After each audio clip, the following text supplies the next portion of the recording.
Hey,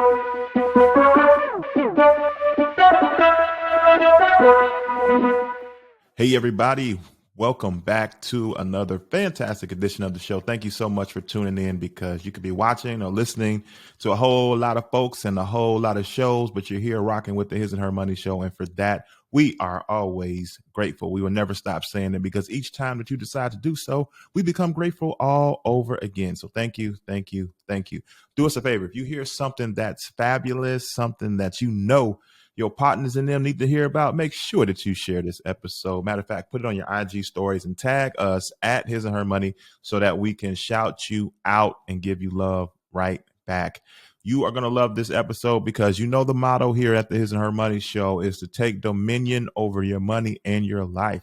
And for a lot of people, they don't know how to play the game, and that's why they keep losing the money game. And so we're going to be giving you some insight on some stuff you probably haven't thought about, or maybe you've heard here and there, but you haven't really dug into the reality of the fact that our financial system is set up for two types of people: entrepreneurs and investors.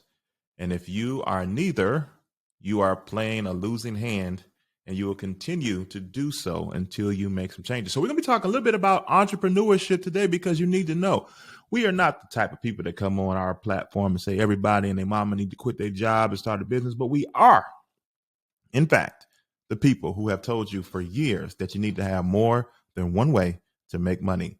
And so entrepreneurship is huge, and you need to know a little bit deeper as to why. It's not just so you can get on Instagram and look nice. It's a much, much deeper game that is being played, and we want you in. So we got one of our good friends, Carter Cofield, on, because he knows this stuff, because he is trained classically, and he also provides educational resources to help people play the game smartly and more intelligently. And he's going to help us all understand this game a little bit better. So get your notes, get your pen, get your paper, and get ready. We're going to get Carter on so we can talk about this a little bit more. Hey, Carter, welcome back to the His and Her Money Show. It feels good to be back. Every time I come back on, man, I get re-excited, man. I know talking to you, it's always great conversations. Awesome, man. We're glad to have you back. You always drop gems when you come. As a matter of fact, the last two times Carter was here, we got it linked in the show notes of this episode. You need to go back and watch and listen to those as well, because he gave game on those, just like he's about to give game on this one. But Carter, there may be some people who didn't watch or hear either one of those episodes, and they might be being introduced to you for the first time right here and right now. So for those people, can you just say hello to them and let them know what you're all about? Yeah, hello, new listeners. My name is Carter Cofield. I'm a CPA, and my goal, my business, is to teach entrepreneurs how to live tax-free. Simple. And I love teaching it, and I know that I really want to remove the stigma that taxes are something to be scared about, and reintroduce the stigma that the tax code is nothing more than an incentivized game. And to win any game, you have to be on the right team. You have to know the rules. So you already talked about the team piece and being an entrepreneur. So my job is to give you all the rules on today's episode. So let's do it. So why is it, being that you are an entrepreneur and you service and help and educate other entrepreneurs, why is the entrepreneurship game something that we all should at the very least consider? Yeah, I love that you brought that up, because again, I'm not telling everybody to go quit their job and start their business, but I say this all the time. There's no excuse for you not to have at least to have a side hustle. Right? Because whatever your job is willing to pay you from 9 to 5, somebody else will pay you from 5 to 9. So whether you're a website developer, a coach, a lawyer, like whatever you do, whatever you're paid from your 9 to 5, somebody else will pay you to do that same task, that same skill from 5 to 9. And once you start making money outside of work, the tax savings, the doors open wide up, and then you can now begin to embark on this amazing tax saving strategy, because most people don't know this, but the tax code was made to benefit entrepreneurs and investors. So if you're not on the right team, you're not going to be able to win. So I tell everybody, at least get the side hustle, and then all of these amazing tax saving strategies that we're going to talk about today are going to be relevant and applicable to you. Why? Why is it skewed that way? We've said it. You said it. Books have said it. Why is the tax code set up for entrepreneurs and investors to win? Well, it's simple, because we do what the IRS wants us to do. So as a business owner, right, entrepreneur, we're creating jobs for in the economy. That therefore the government does not have to go create new jobs because we're creating jobs for them. So we're doing what they want us to do. From an investment standpoint, we're building the economy with our funds. We're buying real estate. We're investing in stocks so these bigger companies can use this and deploy this capital to grow more and therefore stimulate the American economy. So again, the tax code has incentives, and they say, hey, if you do what we tell you to do, we'll give you tax breaks, right? And we're going to talk about some of those today, but that's the baseline. Entrepreneurs and investors do what the government wants them to do, and again, the government doesn't have to step in because we're kind of taking lead on getting those things done. Yeah. Now, for the record, you're not an Instagram CPA. You're a real one. All right. You classically trained, got the degrees and certificates and all that to show for it. Now, how tough was this for you mentally? Let's talk about mentally before we talk about anything in the real world to make this mental shifts, because you had a tough upbringing, but you used the circumstances that you went through to kind of fortify you to quote unquote make something out of yourself. And you followed the yellow brick road. You went to school, got the degree, worked for a major accounting firm, had the job, the career path that I guess the standards would say you won the game, right? But then you found yourself after quote unquote winning the game that you thought you were playing well, that you needed to make a shift. Because some people are listening and man, they got these thoughts about entrepreneurship, but they're like, man, I went to school for such and such, and I'm working in this field. I may not be the happiest, but I'm doing better than such and such. I'm doing better than cousin Jimmy and cousin Jane, and my kids are eating. And there's a level of comfortability that comes when you feel like you won that game that makes it hard to shift and see something different, something grander that could possibly be through entrepreneurship. So talk about you and the shift that you had to make between the years first. Yeah, that's a great question as well. So I'll be the first to say there was not an entrepreneur bone in my body, right? As you know my story, losing both my parents early on, it made me so risk averse because I didn't have a plan B. So for me, it was like, follow the path that's going to get you to security because that's the thing I lacked my entire childhood.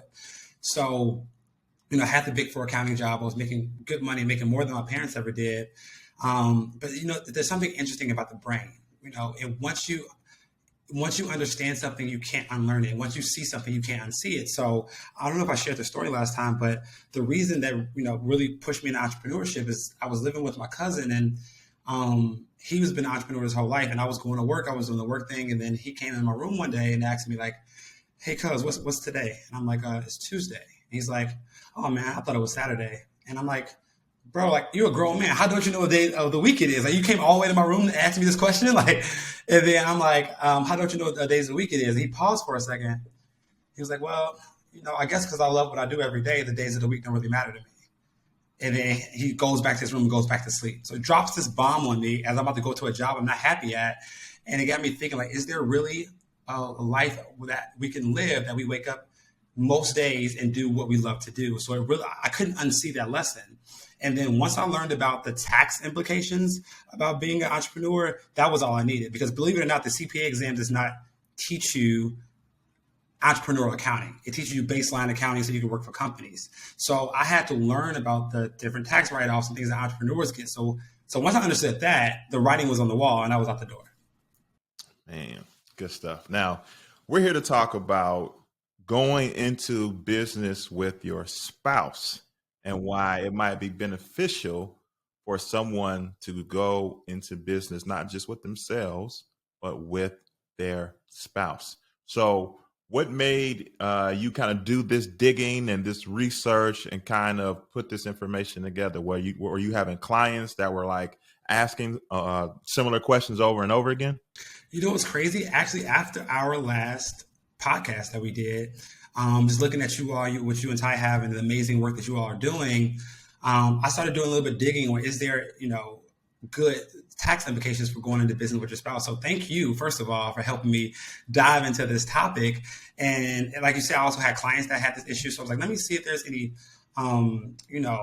really good advantages from going into business with your spouse. And I found a bunch.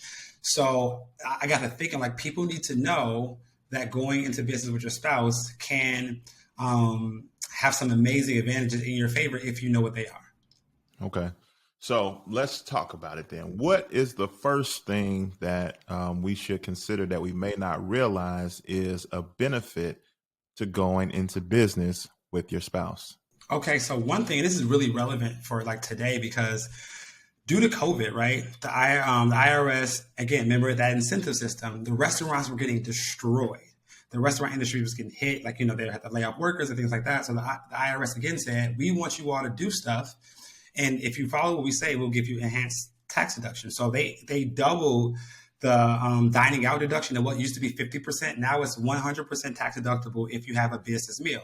So what does that mean for you and your listeners? That means that if you own a business with your spouse and you all go on dates and you all talk about business at the dinner table, you can therefore get a 100% tax deduction for that business meal.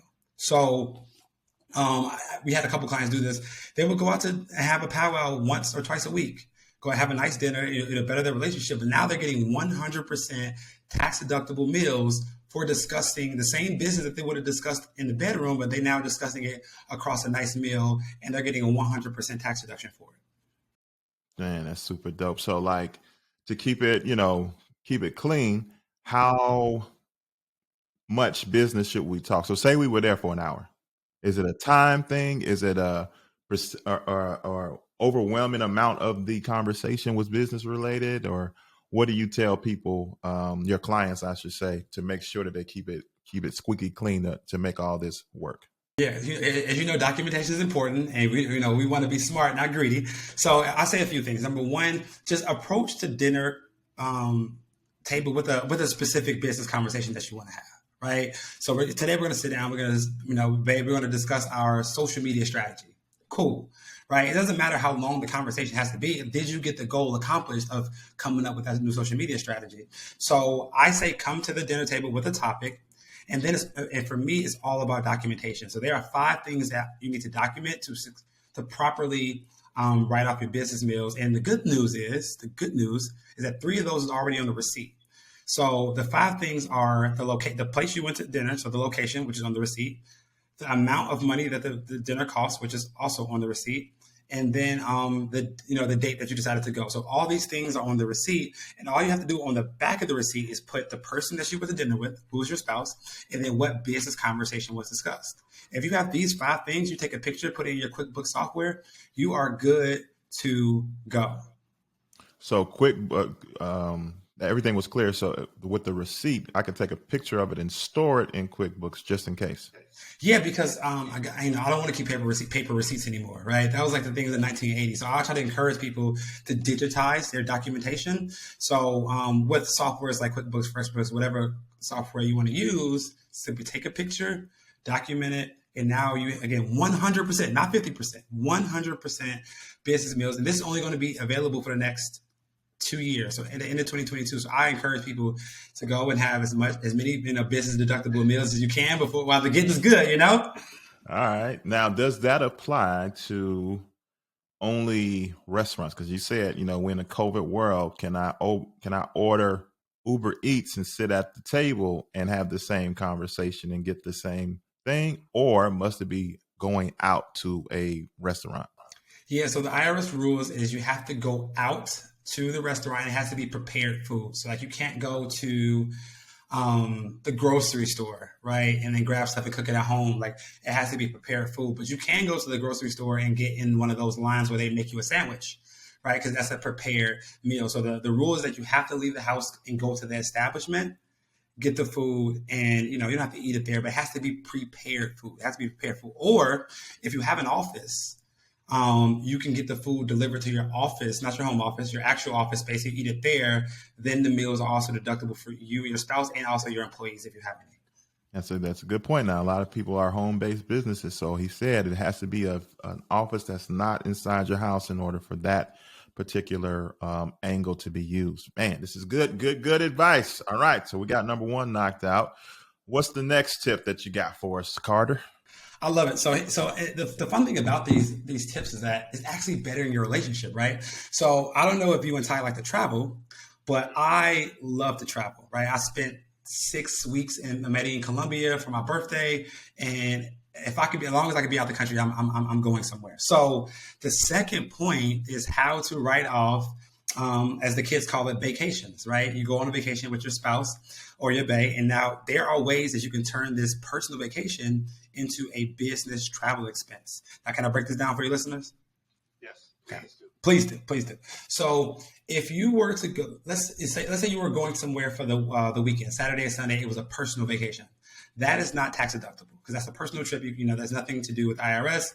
That is a personal trip. But if you all find business activity in that location, and I would encourage you to travel on Friday and leave on Monday versus going there on Saturday and leave on Sunday. And I'll tell you the reason why in a second. So if you travel somewhere, you find business activity. Now, business activity is such a wide range of things. You all can go to a workshop, go to a conference. Like, I just saw you at FinCon, right? You can take a potential client out to dinner or a current client out to dinner, right? That constitutes as business activity. That way you get the meals and the travel. So all you do is find business activity in that destination on Friday and in that destination on Monday. And the IRS doesn't care what you do over the weekend. They will allow you to write off the full cost of the flights, the full cost of lodging, even the lodging over the weekend, and the meals that you have while you're on vacation.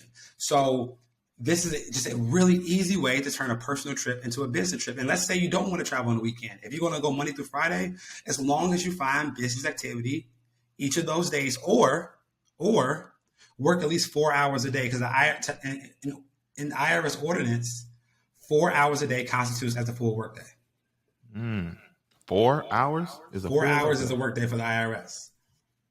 So Wow. if you all go out there, shoot some content for 2 hours, chop it up for 2 hours, that's your workday. And now you're getting paid to travel, shoot some amazing content with your spouse, and the IRS deems it as business trip. Okay, now I'm taking my. I see you thinking. Hold on, man. I see your brain spinning. I got cameras, I got microphones, and I got suitcases. Okay.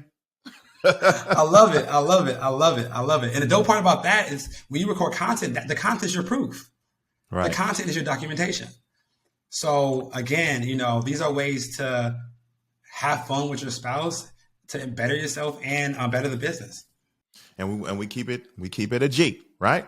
So let's say the person listening isn't a video person like me, but they do have a business, and they're willing to do the 4 hours of work per day to keep it all a G. How do they documentate that and make sure they're squeaky clean, making sure that just in case somebody come ask, they got proof? And here's another hack that I love to do, and I'm gonna get to the documentation piece in a second. If you go to eventbrite.com, like the website Eventbrite, you can find a networking event in your industry. So if you're in podcasting, if you're in real estate, if you're whatever you're in, you can find a networking event in that location. Go there for an hour or two. Now you have a badge. Now you have physical proof that you had to go to a destination to go to this event. So that's one hack where you don't have to document your hours if you want to do that. But if you're going to do the 4 hours a day, I recommend downloading a time tracking software. I use a software called Toggle. It helps you track your time and per task. So I use Toggle every time I'm on vacation. And that way I can go back and I have a log of every day with not only what I worked on, the hours that I worked, and the projects that were in those hours. Do you know, is it toggle.com or? I can double check. Let me see. We'll have it in the show notes. I think it's toggle, TOGGL.com. Cool. Definitely downloading that. Love it. I told you you'll be somebody here, man. Yeah, man. And you said we could find events on Eventbrite. So okay, let's say, okay, so you said because you told us I think the name for the weekend thing was the wraparound or something like that. Wrapping the weekend, yeah. So I need to, if I do the weekend version, right, I need to show up to the location on Friday and leave on Monday. I need to work on Friday. I need to work on Monday. And I can potentially use something like Eventbrite to find events. So I need to find an event on both days to account for business operations, or I need to work 4 hours, use something like Toggle to make sure that my stuff is documented properly. And now my whole trip is good. Yep, and they don't care what you do over the weekend. You can sit on the beach and sip Mai Tais, right? But their mindset is it would be irresponsible for you to fly home on Saturday and Sunday just to have to come back here on Monday. So stay over the weekend, go to your Monday meeting or your Monday event, and then fly back or whatever. And that way, because I don't want to work on the weekend, right? I don't want to do more work just to make it a vacation. So if I can find a way to only work 2 out of the 4 days, that's what I'm gonna do. Oh, that's dope, man. I hope y'all taking good notes out there. You know what we need to address? I just thought about it, Carter. Okay, say I have a business, but I was not before this episode in business with my spouse. So does my spouse have to be an owner? Can they be an employee for all this stuff to work? That's a great question. So that really is up to you. They could be a contractor, right? Because first of all, if you have a business with your spouse, if they're not an owner, you don't want to pay them via payroll because you're going to overpay self-employment taxes because all that money is coming back into the same household. So I recommend have them as a contractor or as a part owner, but in any capacity that they work with you in the business, they are now a part of your business. Therefore, you can now get a tax deductions for doing work with them, traveling, eating, and things of that nature. So you can like contract them as like your administrative assistant. And I love doing that because that's the easiest way for people to get their spouse into the business. Like, if your spouse doesn't care about construction, good luck trying to get them into the construction business. But if you ask them, hey, babe, can you answer some phone calls, or can you, organize some paperwork for me? Or, it's basic things. You can have them as a part-time admin, and then now you're able to bring them into business and then get all of these amazing, amazing, amazing deductions. Boom. There it is, ladies and gentlemen. So we on to number 3, good brother. What you got for us?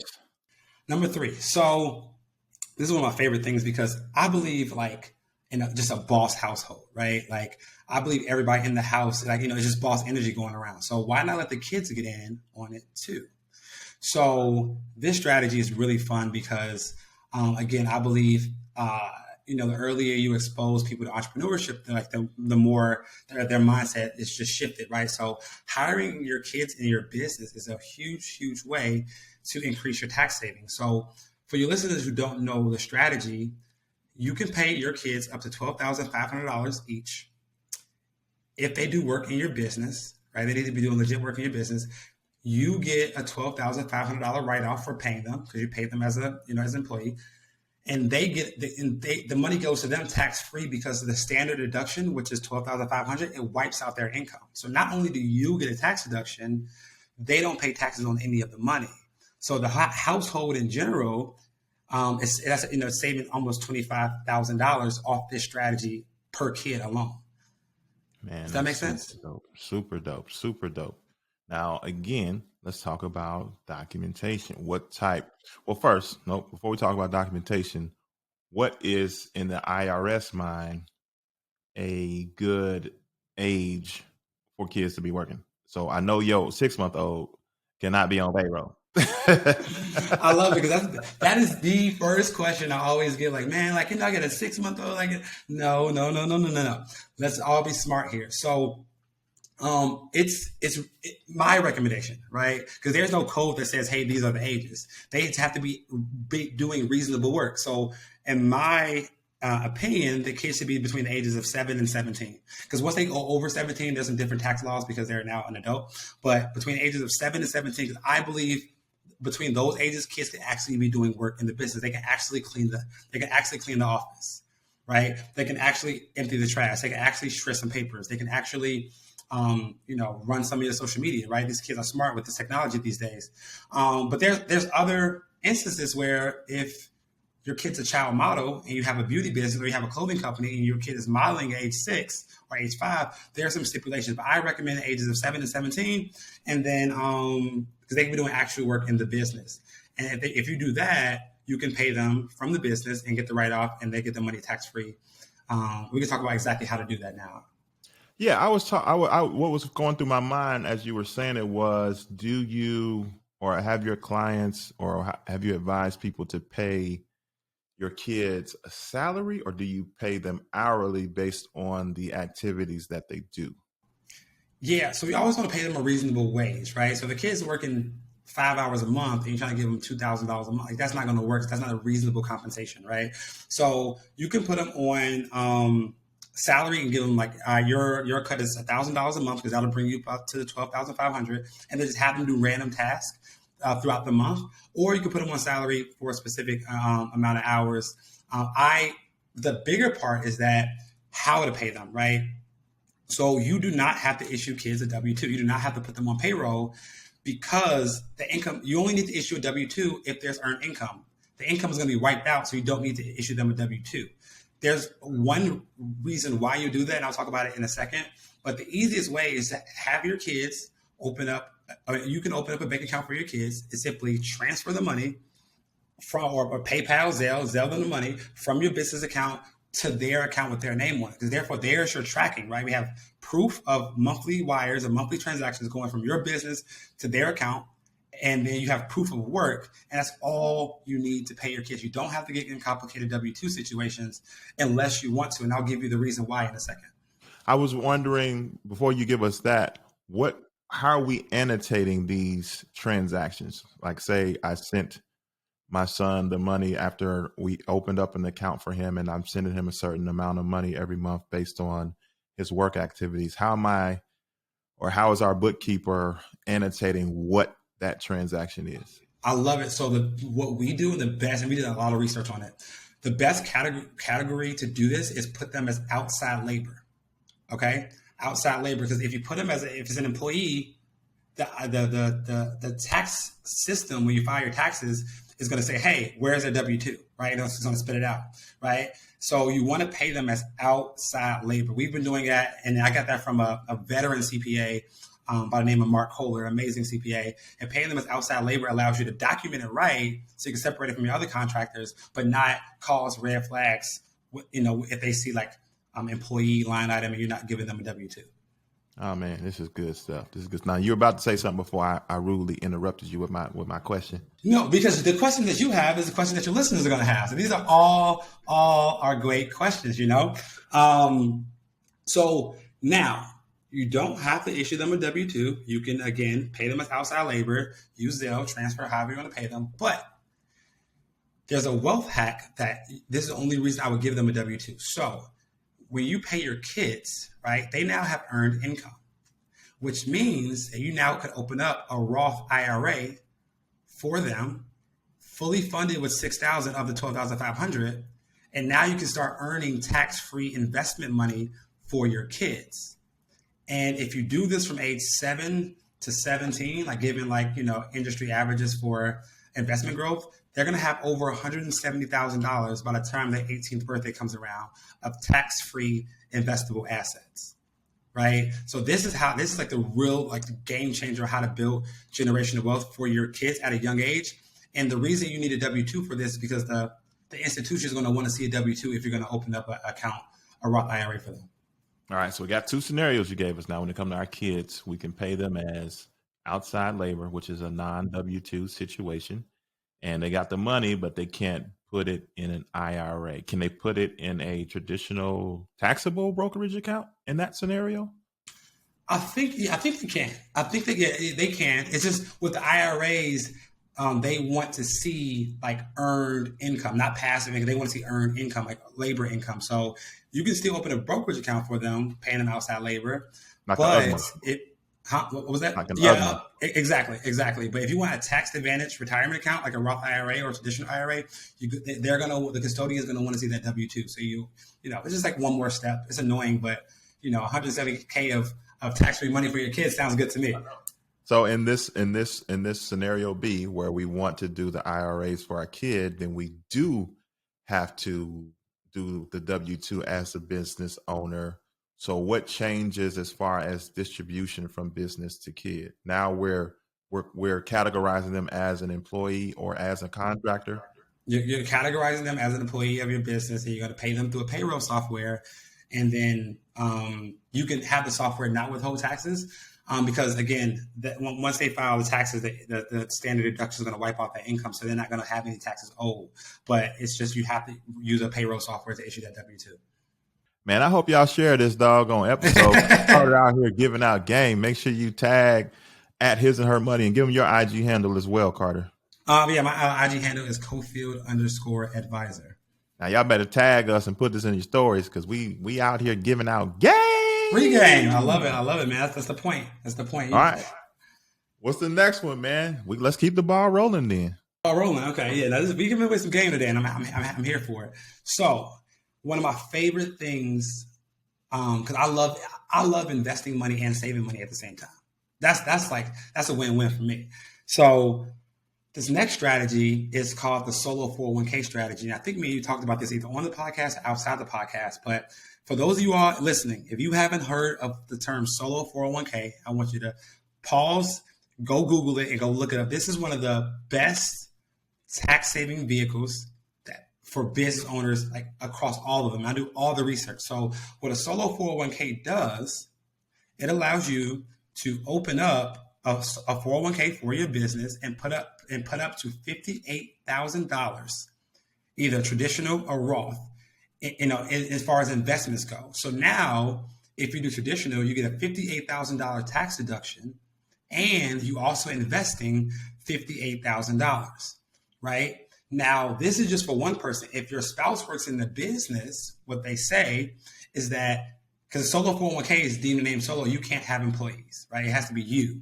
That's why I call it solo 401k. But your spouse does not count in that calculation. So now, if your spouse works in the business, you can have $58K each. So now we have $116,000 we could put away, either Roth or traditional, that we can invest in our future and get a write-off in our business in the same year. That's so dope. We do it. We have our solo 401k. What company? You got one? Oh, yeah. All right, we got ours with Vanguard. What companies you recommend? I got Vanguard as well. So if you want to invest in stocks, do Vanguard. But like, here's the other thing, because a lot of business owners are non-traditional. So a lot of business owners don't want to invest, from what I've seen. They don't want to invest in stock market. They want to invest in other businesses. They want to invest in real estate. They want to invest in crypto. So you can open up what's called a self-directed solo 401k, and you can self-direct your investments to whatever you want. You can invest in cryptocurrency, real estate. You can buy other businesses. And if you want to do that route, I recommend using a company called Rocket Dollar. They make it very, very simple. I think they were at FinCon. They make it very simple, and you can self-direct your assets to invest in whatever you want. That's super dope. Super dope. Now, guys, this is just a tip of the iceberg that Carter is giving us. You got a book that goes way deeper into a whole bunch of ways that entrepreneurs can live a tax-free life. Can you talk about that book real quick so people can go get a copy so they can start maximizing and start winning this financial game as a business owner? Yeah, and thank you for bringing that up. So the reason I created my tax-free living ebook is because I wanted to give business owners, especially starting out business owners, a really concise guide on what tax deductions are and how they can help you in your business and in your real life. So I created this tax-free living ebook, which has over 200 tax deductions for business owners and people with a side hustle. Because even if you have a side gig, you get all of these tax deductions as well. So this ebook was my way to give back and give people 200 tax deductions that they can easily open, keep with them at all times, and it's in alphabetical order. So no more will you have the time say, hey, can I write off automobiles? Open the book to page A. Automobiles has a passage on how to do it, when you can do it. And I even snuck some videos in there because I want to make sure I over deliver on the product. So this is going to help people save at least $20,000 in taxes in any year that they implement it. Man, so if you want that book, and I think you do based on what you've heard so far, you can go to hisandhermoney.com/tax-free living. Again, that's hisandhermoney.com/tax-free living. What's the last thing you got for us before you get up out of here, Carter? I love it. So the last thing I got, this is not a tax standpoint. This is just like a relationship standpoint. It's you build a better relationship when you all have common goals. So this is not a tax write-off. I want to keep the fifth one just as a more holistic view. Like if you own a business with your spouse, you all are learning together, growing together, spending time traveling together, going out to dinner, bringing your kids in a loop, I think is going to set you up to have a really, really successful household And then you now have kids that already have this entrepreneur mindset, and they can really start passing down generational wealth to generation that you might not even see. So the biggest thing for me is making a happy household, turning your kids into bosses and making a more healthy relationship. So I hope that wasn't too cheesy, but that's one of the best things about it. And I hope people take that to heart. No, that's real, man, because doing business is tough. Doing business with your spouse is tough because it's a grind. You're always on the go. It's all on you. So it's important that you're intentional, not just with the work that you do within your business, but that you don't lose your family while you're on the grind. And so it takes a whole lot of intentionality to be there for each other and then to also be there for your kids. So that's 100% important, man. And we appreciate you sharing all these tips, man. You gave game today, brother, man. We appreciate that so very much. Tell everybody, you told them your IG, but if they're on other platforms and they want to keep up with you and stay connected with what you're doing, how do they do that? Yeah, I mean, the best platform, honestly, is Instagram. So Cofield_advisor. I'm always giving game on Instagram. I have a free guide in my link in my bio, but I'm just all about giving game. So if you want to stay close, you want to stay connected, go ahead and follow me on Instagram. Again, Cofield_advisor, and let the tax savings begin. Dope, man. We appreciate you sharing this game, sharing your time as always with us, man. We and our audience appreciate you greatly. Anytime, brother. There you have it, ladies and gentlemen, another fantastic edition of the show. Everything that Carter mentioned is in the description of the video and the show notes of the podcast. Again, to get this book, you need it. You need to get the ebook. It's called Tax Free Living. You can go to hisandhermoney.com/tax-free living. Pick up your copy right now. Listen, man, the ball's in your court. The game is being played. Either you're playing the game or the game is playing you. So we hope that you are doing what you have to do to get in position to win. Taking dominion over your money and your life is an action that you have to take. It's not going to happen for you. You have to make it happen. That's all we got for this time, guys. It's been great.